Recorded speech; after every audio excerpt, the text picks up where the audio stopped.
Assalamualaikum warahmatullahi wabarakatuh. Waalaikumsalam warahmatullahi wabarakatuh. Selamat siang teman-teman. Ya, Gimana kabarnya hari ini? alhamdulillah luar biasa. Sebelum kita memasuki pembelajaran, Bapak ingin mengabsen terlebih dahulu ya? Boleh. Ini dari mana dulu ini? Oh, kamar mandi. Ya. Oh. Lanjut aja ya, karena baru mulai juga. Kita absen dulu. Mada? Hadir. Nijam? Alwi? Hadir, Pak. Paris? Hadir. Malik? Hadir, Pak. Fatma? Dea? Tika? Rahma? Rahma izin. Terus ada lagi yang konfirmasi gak masuk? Khairunisa. Kenapa? Kemana dia? Sakit. Ke siapa? Soalnya ke Bapak gak ada konfirmasi ini. Ke dia? Betul? Sakit? Ada lagi? Atau udah? Sudah. Pada pertemuan kali ini, Bapak akan menyampaikan terkait materi teori relativitas. Nah, teman-teman di kelas 12 tentu bakal menemui materi tersebut. Nah, sebelum ke sana, ada beberapa capaian pembelajaran yang perlu teman-teman ketahui. Di sini, pada akhir fase F, peserta didik mampu menganalisis keterkaitan antara berbagai besaran fisik pada teori relativitas khusus, gejala kuantum, dan menunjukkan penerapan konsep fisika inti dan radioaktivitas dalam kehidupan sehari-hari dan teknologi. Nah, di sini yang digarisbawahi yaitu teori relativitas khusus untuk kita sekarang.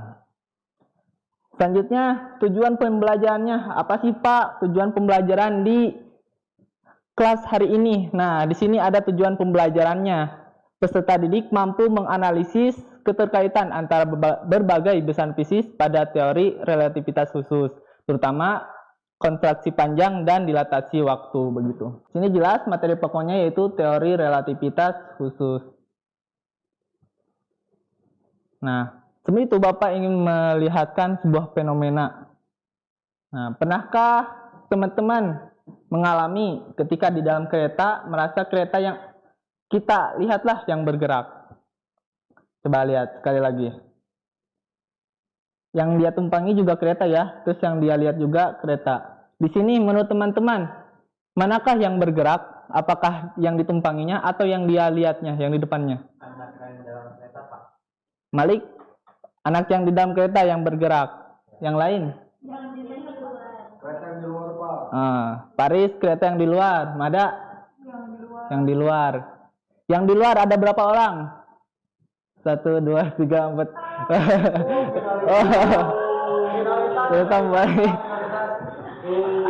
Nah, ternyata ini baru asumsi ya. Menurut teman-teman, pandangan teman-teman, kebanyakan bahwa yang bergerak tuh yang di luar. Kita lihat ya jawabannya di slide selanjutnya. Nah, ternyata itu yang diam tuh seorang tadi, yang di kereta yang diam.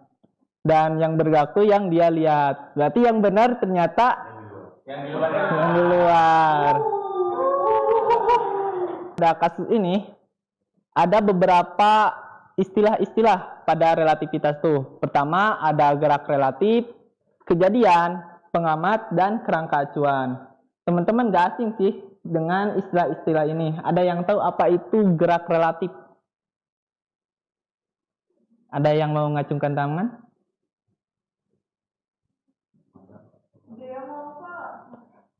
Pengetahuan aja, gak apa-apa.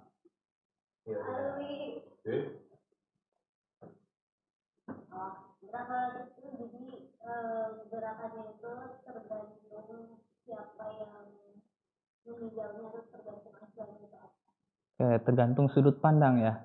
Ya, berarti gerak relatif itu menurut dia gerak yang bergantung pada kerangka acuan atau sudut pandang. Selanjutnya ada kejadian. Di sini ada yang kita ketika di kehidupan sehari-hari ada peristiwa, ada kejadian. Apa sih itu kejadian? Ada yang tahu gak? Kejadian itu adalah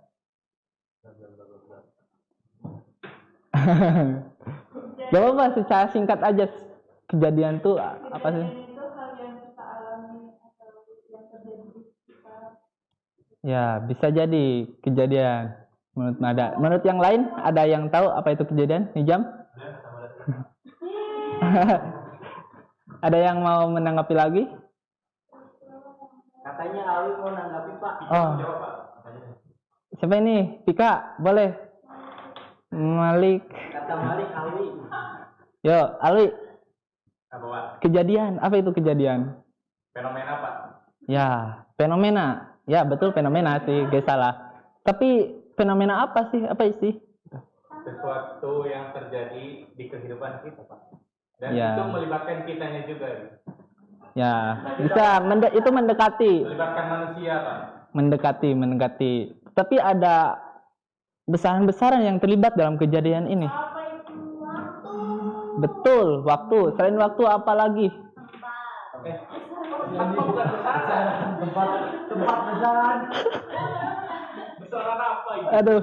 Jalan Pak. Bisa masuk. Tapi yang benar-benar melibatkan dalam suatu kejadian tuh apa sih? Selain waktu. Dan kapan dan di mana? Pikirannya masih pikir. Ya, tapi lebih tepatnya ke ruang ya. Berarti ruang dan waktu. Peristiwa yang terjadi yang melibatkan antara ruang dan waktu. Selanjutnya ada pengamat. Apa itu pengamat? Apa? Orang yang mengamati kejadian yang terjadi. Betul sekali. Jadi pengamat itu orang, tetapi selain orang juga alat, bisa alat yang mengamati suatu kejadian tersebut. Jadi pengamat itu tidak hanya sebatas orang saja, tetapi alat juga bisa dikatakan sebagai pengamat. Selanjutnya ada istilah kerangka acuan. Apa sih itu kerangka acuan?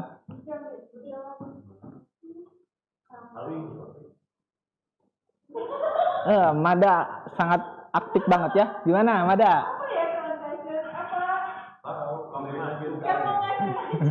Boleh tuh. Sudut pandang. Bisa nggak sih Bapak? Jadi, Bisa aja. Itu apa sih kerangka acuan itu adalah gimana ya? Sudut pandang seorang acuan. Ya gitu lah. Ditambahin dilengkapin sama Faris Bapak. Ya, boleh. Faris menambahkan. Acuan. Acuan itu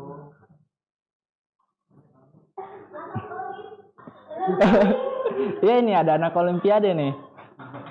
saya udah gak pernah belajar yang kayak gini Pak. Lupa. Oke. Jadi dalam kerangka acuan ini yaitu titik koordinat yang dipakai untuk mengamati atau suatu kejadian tersebut. Di sini nanti ada lebih jelasnya.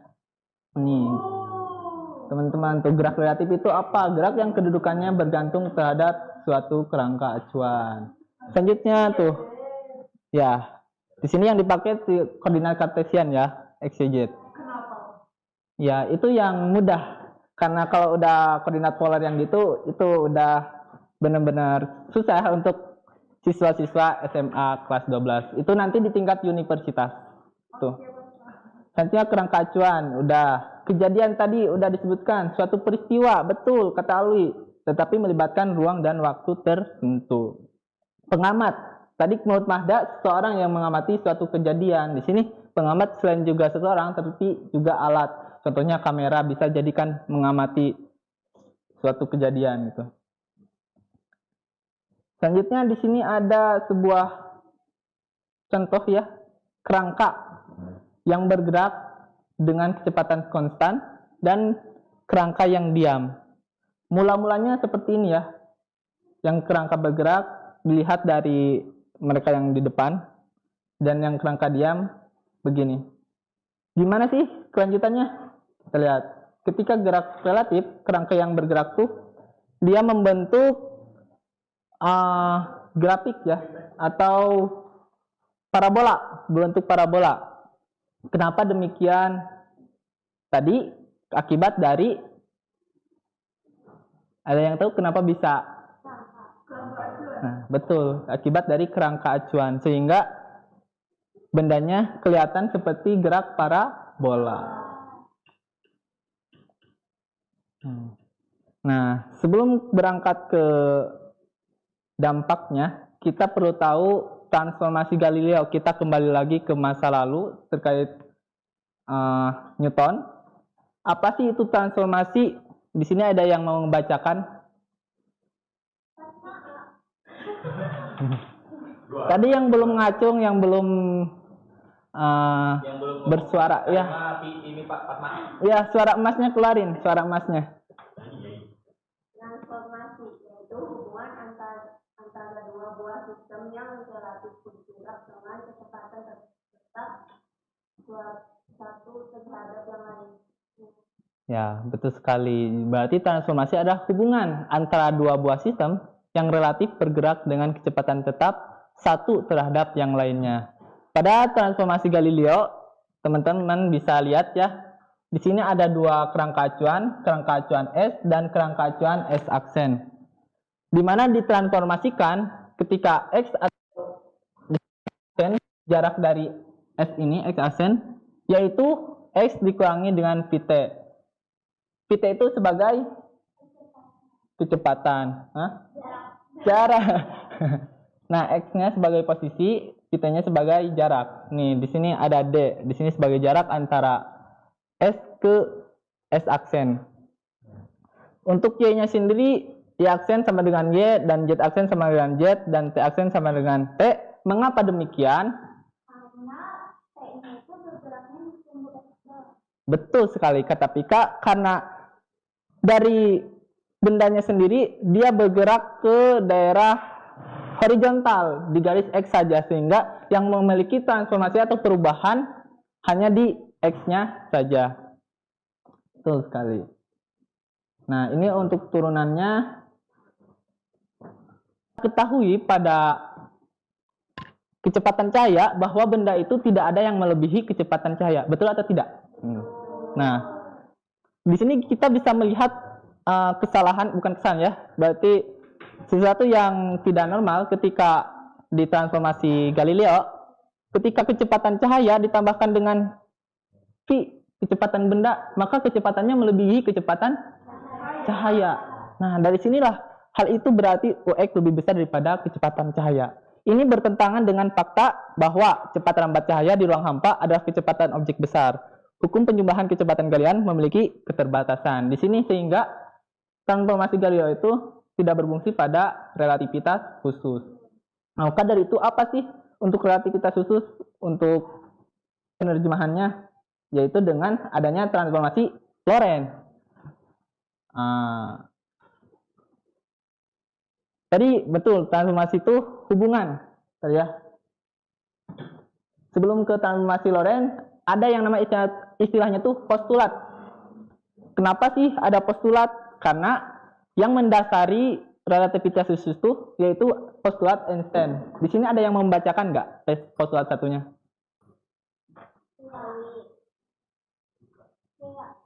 Ya, boleh. Secara singkatnya aja.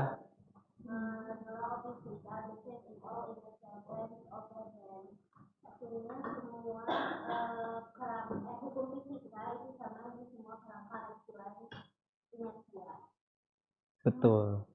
Ada yang tahu maksudnya apa? Kerangka inersia itu yang gimana sih? Yaitu kerangka yang diam, kecepatannya diam. Benda yang diam atau bergerak dengan kecepatan konstan. Berarti hukum-hukum fisika berlaku sama pada benda yang memiliki gerak kecepatan konstan atau diam, begitu. Ini untuk postulat pertama. Selanjutnya postulat kedua, ada yang membacakan? Mahda, boleh Mahda. Postulat 2, the speed of light in a vacuum is constant. In all inner. Artinya berarti kalau misalnya kecepatan cahaya itu di ruang hampa udara di semua kerangka inersia itu sama dengan 3 kali 10⁸ meter per second. Jadi semua keberhasilan itu kepercayaannya sama. Oke. Berarti di sini bisa dikatakan ketika kecepatan cahaya berada di ruang hampa, meskipun beda kerangka acuan, meskipun kerangka acuannya beda yang satu nilainya, asal inersia, maka kecepatannya sama, yaitu 3 kali 10 pangkat 8 meter per sekon. Nah. Selanjutnya ke transformasi Lorentz. Nah, di sini ada berapa koreksi dari tadi transformasi Galileo. Nah, secara jelasnya di sini ada yang beda gak dari tadi transformasi Galileo? Simbolnya nambah. Simbolnya nambah. Ada apa itu?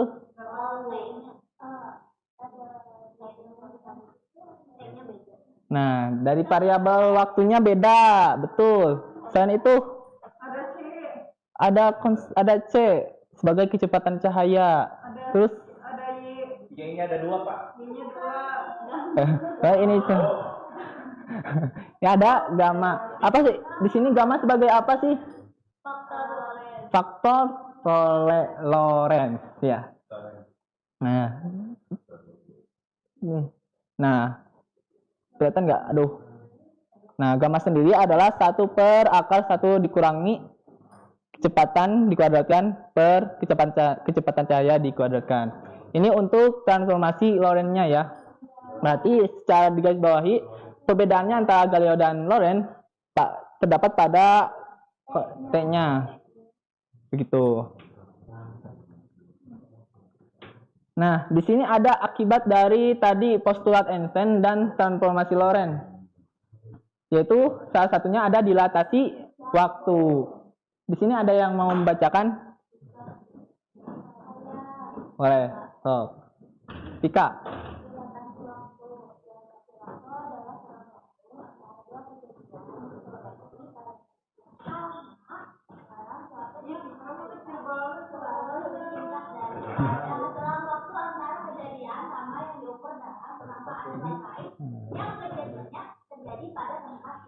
Beda. Betul. Di sini tadi akibat dari postulat Einstein dan transformasi Lorentz, yaitu salah satunya ada dilatasi waktu.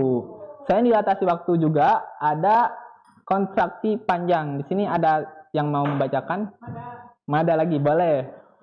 Kontraksi panjang adalah penyusutan panjang suatu benda akibat jarak relatif pengamat atau benda yang berjarak mendekati kecepatan cahaya.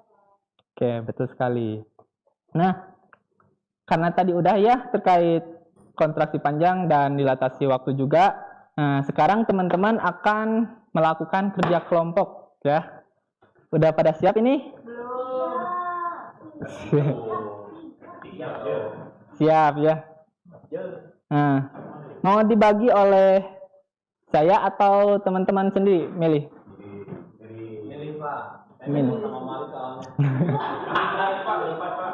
Saya tapi sama-sama hijau. Gimana? Bapak aja. Oke. Itu aja, kita dua. Oh, boleh dihitung ya? Kan 2 kelompok, Pak. Ya, 2 kelompok. 2 kelompok aja ya.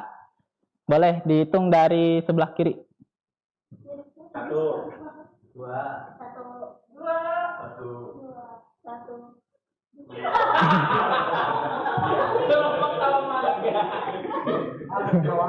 Ya. Nah, boleh ya disatukan dulu mejanya biar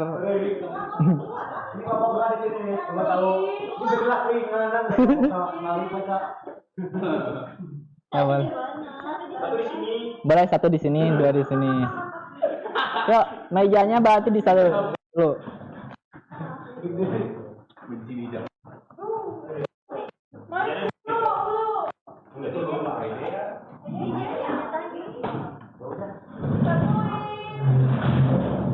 Siapa ketua kelompoknya? Oh ya, boleh ke sini.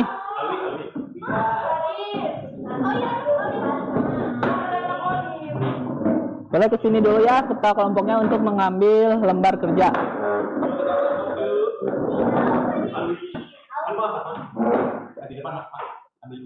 Nah, boleh ini. Kelompok 1 ya. Kelompok 2 mana nih perwakilannya? Ada yang mau ngambil? Ayo. Nih. Saya tidak bisa keluar.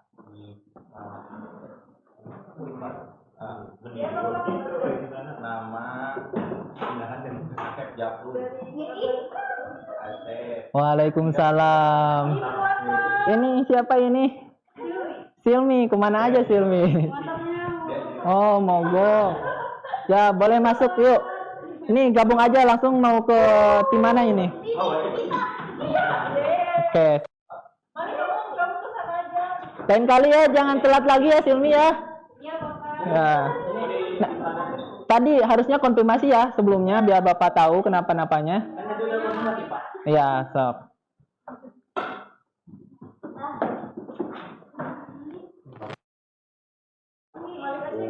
Santai kawan. Di situ udah dilihat tampilan awalnya. Udah, Bapak. Nah, di tampilan awal ada ini.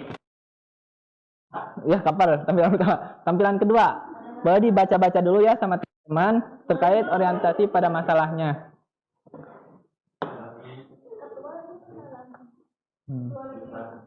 Baca dulu itunya, problemnya. Enggak gimana? Belum. Udah pada dibaca ini udah? Nah, selanjutnya untuk langkah boleh perhatikan. Diskusi kan? Ya. Edo pun soda nih. Kedua, coba teman-teman rumuskan masalahnya ya dari problem di sini. Seorang astronot berada di dalam pesawat luar angkasa. Bagaimana? Itu udah ada.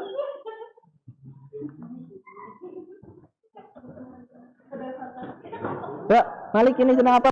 Ayo, bantu ya temannya. Nah, ada yang kurang paham? Ini kelompok berapa? 2 ya ini? Oh. Kelompok 2. Apa? Rumusan masalahnya? Kita teh.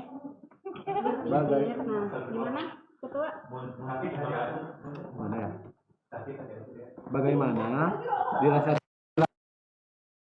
Arudi ukuran waktu astronot dibandingkan dengan pengamat ini? Oke, berarti kelompok 2 tuh fokusnya ke dilatasi waktu ya? Oke. Kelompok 1 apa rumusan masalahnya? Oh. Ayo sebutin aja dia. Sok sini aku bantu. Ya. Bagaimana konstruksi panjang memengaruhi jarak yang diukur oleh astronot dibandingkan pengamat di bumi? Oke. Katanya. Berarti kelompok 1 terkait konstruksi panjang dan kelompok 2 terkait dilatasi waktu. Ya. Ya. Selanjutnya langkah selanjutnya ada apa di sana setelah rumusan masalah? Nah, berarti yang kedua identifikasi fakta. Di situ dari problemnya ada apa aja yang diketahui, ada besaran-besaran apa aja, ada nilainya apa aja. Boleh di sana dicantumkan ya. Nah,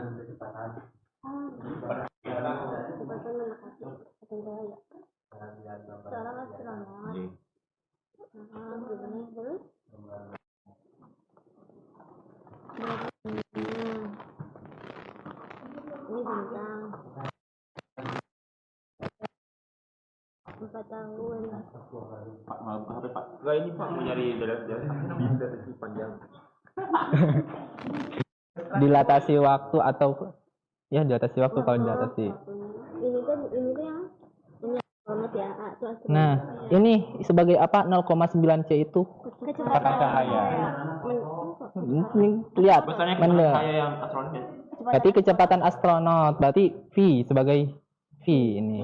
Oh, Nah. V-nya itu.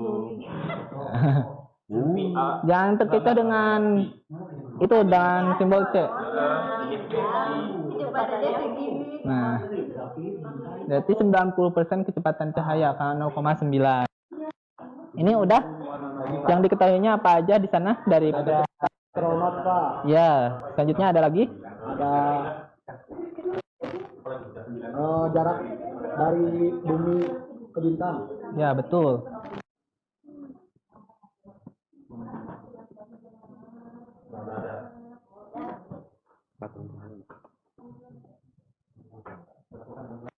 Terus apa ini?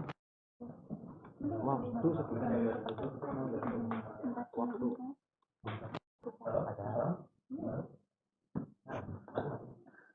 Kelompok satu udah tadi yang identifikasi masalahnya. Udah masuk rumusnya. Ini rumus di sini. Kan datanya udah ada rumusnya. Pengumpulan data. Pengumpulan data. Nah, teman-teman boleh ya lihat sumber bacaannya dari sini ya.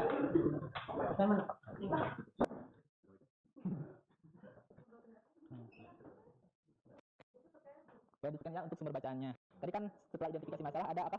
Pengumpulan data. Nah, teman-teman dari pengumpulan data tuh rumusnya apa? Tadi yang kontraksi panjang rumusnya bagaimana boleh dilihat dari sumber bacaan.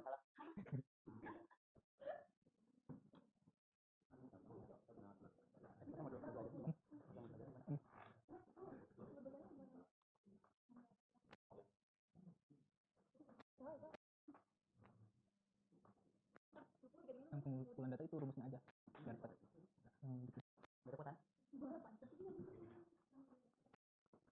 Udah.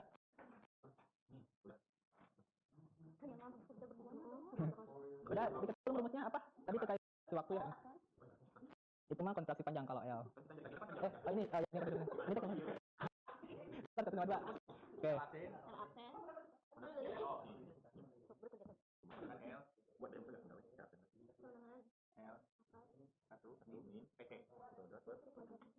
Ya. Tadi cuma nampilin rumus doang kalau di pengumpulan data. Nanti ada di laporannya. Ya. Ini udah?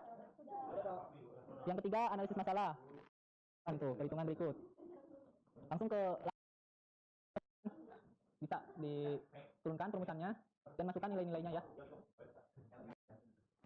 Di situ, tarik di sini. Ini mah hanya sebatas pengumpulan data. Nah, untuk langkah penyelesaiannya ya.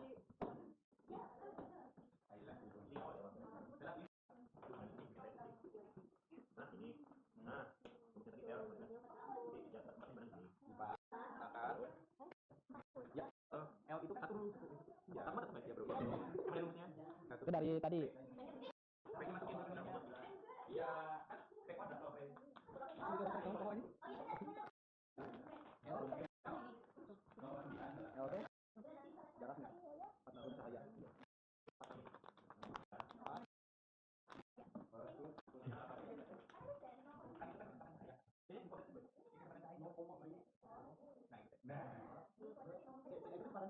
Ya.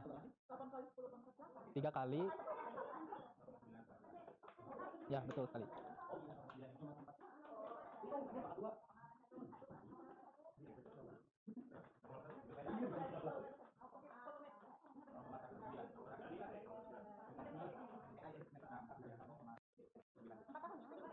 Ya. Karena kan udah satunya udah tahun. balik. Terus 0,19.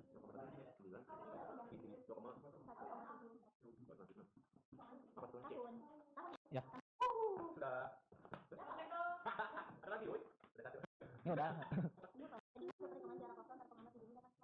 Lah, ini yang berapa? Yang tadi pertemuan dari 4,44 kan di bumi. Ini udah dapat.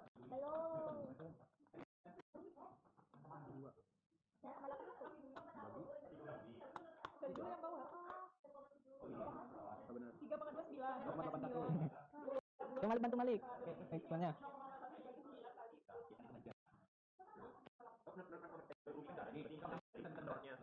Pengamati bumi mengukur bahwa perjalanan tersebut memakan waktu sekitar 4,4. Jadi kalau menurut pengamati bumi ini 5 jarak ini jarak normalnya gitu. Terus kalau ini kan ini bro. Iya. Ada di LKPD di sini, cuma ini karena gelap tuh. Oh iya. Itu ada di situ.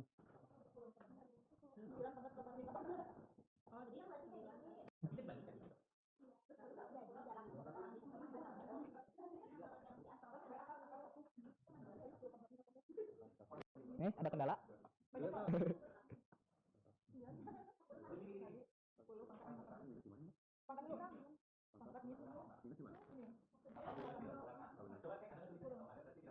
tadi kan 0,9 tuh C, katanya udah C ya.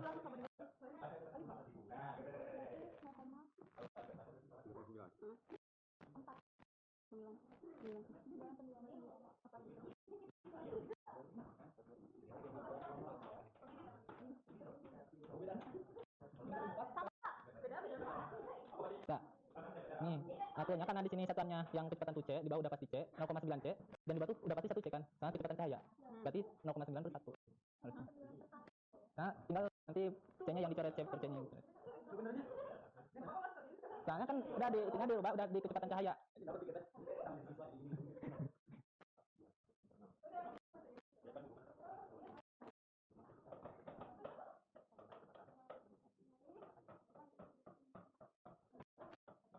Udah dapat yang kelompok ini kelompok 2 ya? Setelah berpikir.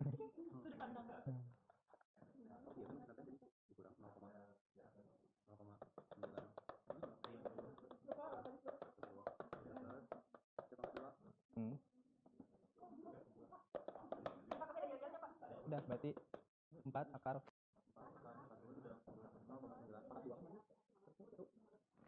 Ya. C-nya kan udah hilang. C kuadrat per C kuadrat.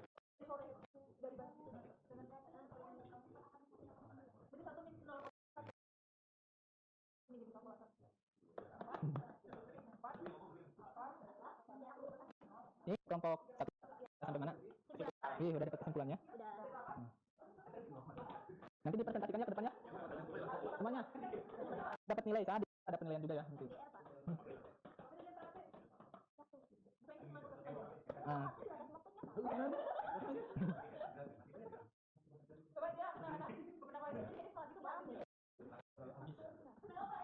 Terlalu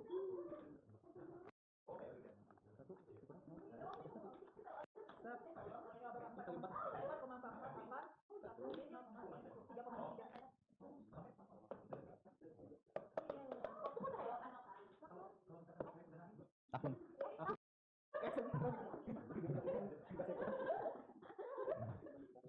Oke. Ya, lanjut berarti.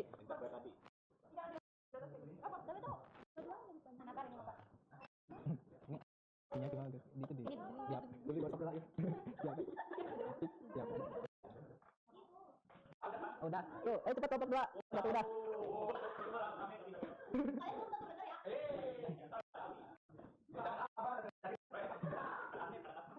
Jangan salah, di sini kita ada akhir kapan Kiki dan Wati. Di sini ada Mas. Jadi bagi yang masih nanti. Nah ini di sini punya siapa? Wati. Ini. Tapi di sini ada Abdul, ada Mai,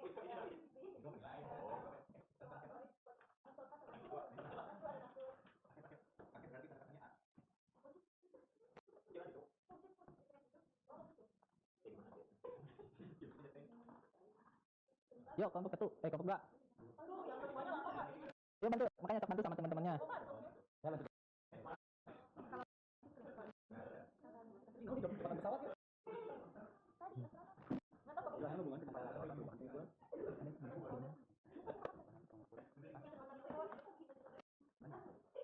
Minta jawabannya dong, faktanya apa ya?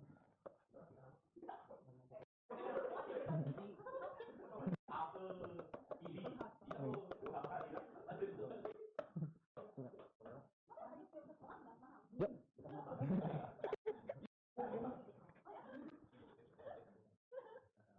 Yuk, bantu yang lain cari-cari sumber dulu ya. Tadi tuh dari sumber bacaan boleh. Biar ini Paris yang ngerjainnya cepet.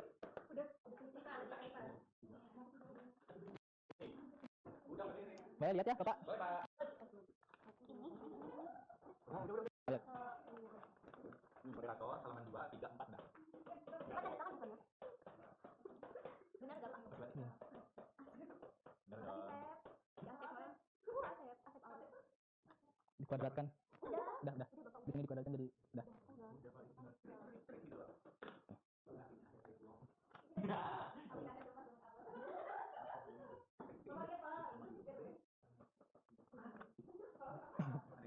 Tuh. Ya, nanti dipresentasikan. Dibagi lagi. Maaf Bapak tidak ngajarin. Kita mau ganti. Itu namanya kerjaan sama. Oh, tentu.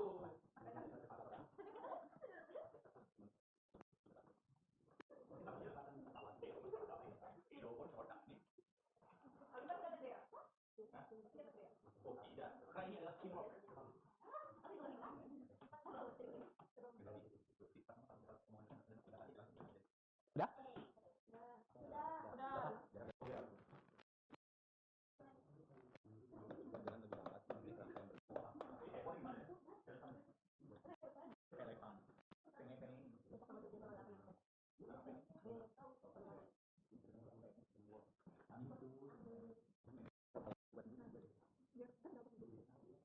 Pakai ini pakai gelas belakang.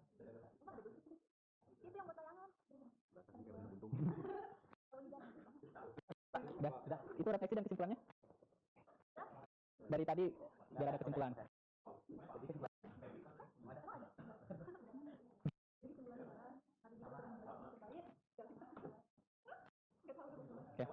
Kalau udah, nanti dipresentasikan ke depannya, dibagi-bagi siapa yang mau intervensi atau apa gitu, bagi-bagi sama ketua kelompoknya ya.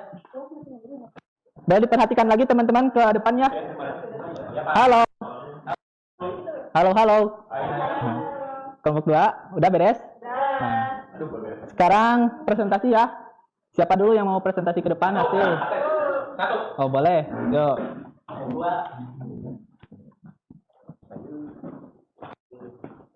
Ini Assalamualaikum warahmatullahi wabarakatuh. Yo. Di mana Nami Habib? Nah, yang benar Ali. Sok. Ya. Perkenalkan, nama saya Asif Jakrud. Saya Tatang Fardin. Ya. Saya Wati. Kamu siapa? Yuk. Kamu siapa? Kenalan dulu dong. Ayo. Oh, sip. Oke. Lalu dia malu-malu ya. Yuk. Tadi hasil presentasinya coba Kami Akhil. akan membacakan hasil diskusi kami, yaitu Kelompok 2 perhatiin nih yang di depan ya. bagaimana kontraksi panjang memengaruhi jarak yang diukur oleh astronot dibandingkan pengamat di bumi. Nah, identifikasi faktanya yaitu berdasarkan masalah di atas kita ketahui bahwa astronot itu berada di A atau di bumi itu yang ingin menuju ke bintang dengan jarak 4 tahun cahaya dan kecepatan 0,9 c. Ya. Dan pengamat di bumi mengatakan bahwa waktu yang dibutuhkan untuk mencapai bintang itu sekitar 4,4 tahun.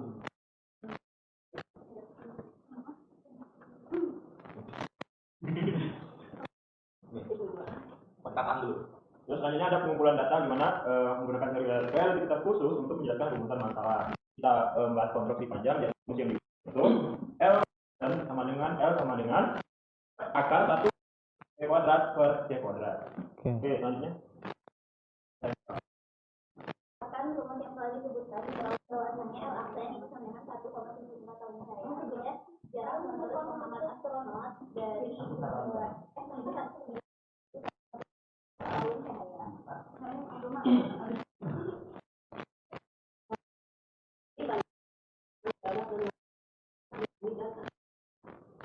Berdasarkan kelompok kami di mana pengamat di bumi mengukir jarak dan waktu angka diam atau siap. Berdasarkan hubungan antara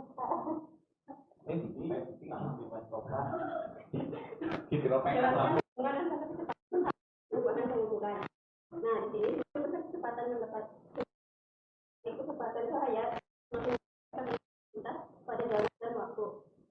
Oke, terima kasih. Tutup kesimpulan. Jadi kesimpulannya jarak menurut astronot itu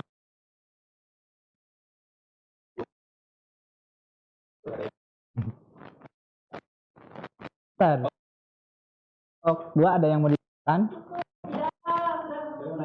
Boleh.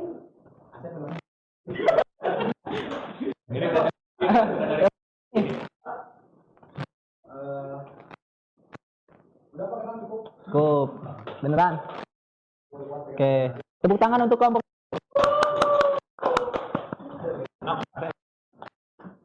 Selanjutnya kelompok 2 boleh ke depan.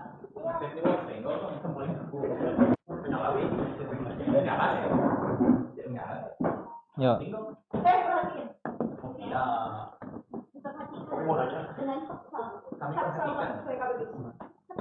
kami perhatikan, bukan kami perhati. Sesuai kami. Assalamualaikum warahmatullahi wabarakatuh. Waalaikumsalam warahmatullahi wabarakatuh. Kami dari kelompok tua ingin mempercepat hasil diskusi kami. Perkenalkan, saya Vika. Saya Silmi. Saya juga itu. Boleh ya.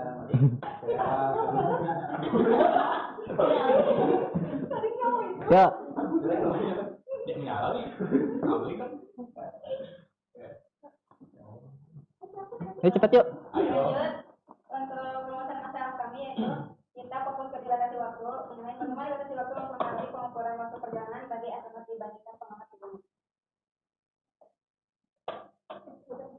Lanjut, identifikasi fakta itu kalau dari kelompok kami berarti kecepatan astronotnya 0,9 kecepatan cahaya dalam bumi ke bintang 4 tahun cahaya, waktu di bumi 4,44 tahun, dan waktu dan jarak yang diukur oleh astronot berbeda. Dan data kami tulisan L itu sama dengan L itu aki lah. Sama dengan L tanda kurung akar 1 Dikurangi. min P kuadrat plus T kuadrat delta T min 1 sama dengan delta T akar 1 min P kuadrat plus T kuadrat. Dan selanjutnya Untuk langkah penyelesaian masalah di sini, untuk jarak dan waktu yang diukur oleh astronot ialah jaraknya itu 3,19 kecepatan cahaya. Kemudian untuk waktunya yaitu 3,63 tahun cahaya. 3,63 tahun. Kemudian untuk interpretasi yang pertama itu pengamat bumi itu mengukur menggunakan kerangka diam atau kerangka inersia. Sedangkan astronot itu kerangka bergerak. Sehingga waktu dan jarak yang diukur oleh pengamat di bumi relatif lebih lama dibandingkan yang diukur oleh astronot. Untuk hubungan kecepatan pesawat dan perubahan pengukuran, semakin besar pesawat mendekati kecepatan cahaya, maka makin besar juga efek relativistiknya. Maka itu jarak dan waktu berjalan lebih lambat di kerangka acuan yang bergerak. Kemudian kesimpulannya itu dilatasi waktu mempengaruhi pengukuran waktu oleh astronot, sehingga semakin besar bergerak mendekati kecepatan cahaya, semakin besar juga efek relativitasnya. Seperti itu. Mungkin cukup sekian. Tidak ada yang bisa menjawab pertanyaan masih benar jawabannya.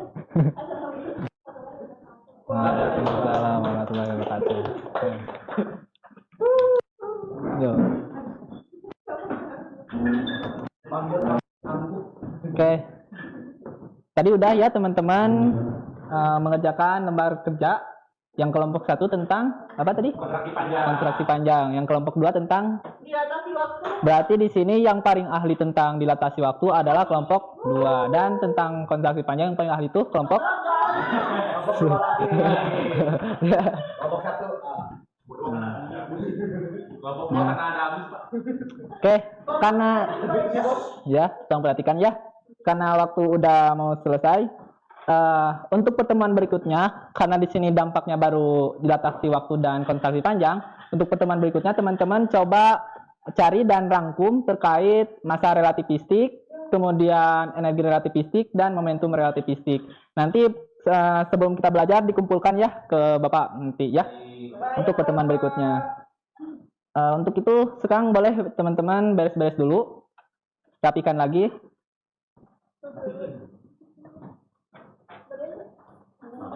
Udah, tapi ya. Oke, boleh semua itu pimpin doa untuk selesai ya. Sama siapa KM-nya? Boleh. Sebelum berdoa mari kita sebelum pulang mari kita berdoa terlebih dahulu. Berdoa sesuai keyakinan masing-masing di dalam hati dimulai. Berdoa dicukupkan. Oke. Udah ya? Mungkin dari Bapak terima kasih dan mohon maaf teman-teman. Selamat belajar di pertemuan selanjutnya dan selamat jumpa di hari besok. Sampai jumpa. Assalamualaikum warahmatullahi wabarakatuh.